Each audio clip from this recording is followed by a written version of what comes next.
Perth, Broome, Darwin, Townsville, Brisbane, Sydney, Canberra, Melbourne, Adelaide, Hobart. Reporting for ABC News 24.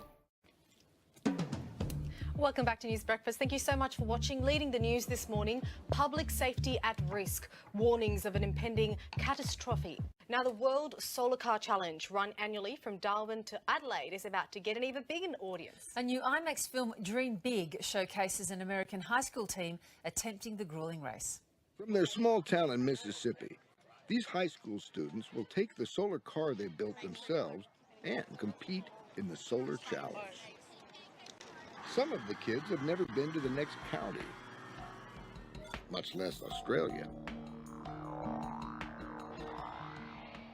My name's Ajay Patel. I'm in the 10th grade and this is my second year on the solar car team. I like the hands-on part where you can actually drill and use our brains more and solve problems. In the Solar Challenge, the world's top university teams will race 1,600 miles on solar power alone.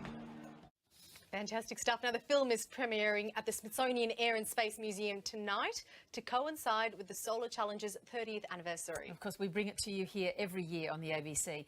And University of New South Wales engineering student Hayden Smith features in the film, and he joins us now. Hayden Smith, good morning. Good morning. I think we may have seen you in dispatches when our reporters regularly go and cover the Solar Challenge. How long have you been at it?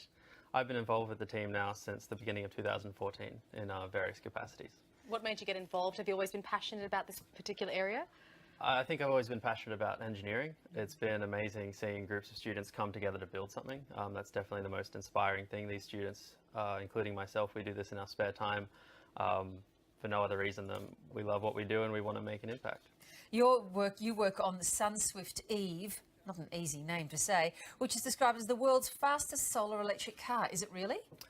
It's pretty much the world's most efficient electric vehicle. We broke a world record in 2014 with the FIA and became the fastest electric car over a 500-kilometre distance. So we're very well known for the records we break within the team. Well, then the movie should be focusing on you. Yeah, exactly. I mean, It's these outsider Yanks instead of you guys, huh?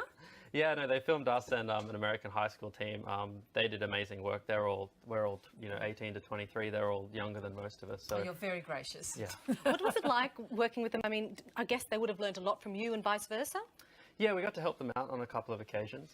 In a lot of ways, we all don't know what we're doing, but we know a little more than they do. So we had a few chances to come and help them with their mechanical or electrical systems.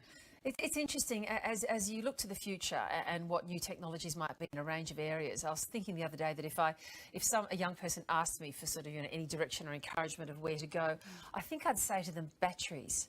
Go and investigate batteries and the next generation and following generations of battery power and storage and capacity might be, because that seems to be the secret to us actually successfully using renewables. Yeah, absolutely. I mean, the renewable sector is booming and a lot of people just go straight to solar cells when they think about what renewables is. But you're right, generating the power is one thing, storing it's another. So battery is definitely going to be a big thing. And is that something you took into account? I mean, what goes into the design of these particular vehicles, especially if yours is the world's fastest solar electric car? So it's a kind of standardized race. So we all have to operate with the same size battery packs. So there are a few things that are set. So a lot of our competition comes in the car lightweight, aerodynamic design, designing the cells in such a way to generate the most power.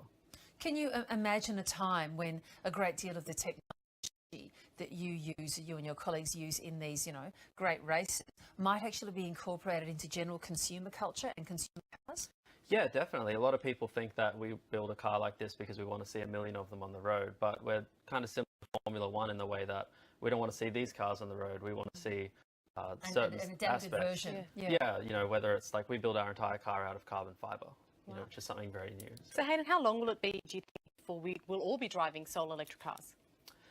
It may or may not happen. At the end of the day, it's always going to be easier to put solar panels on the roof of your house than on your car, where it can get, hailed on or various other things can happen. But I definitely think you'll see a niche market for it. So what are the technologies existent in those cars now that you think might easily be transported across to the consumer market?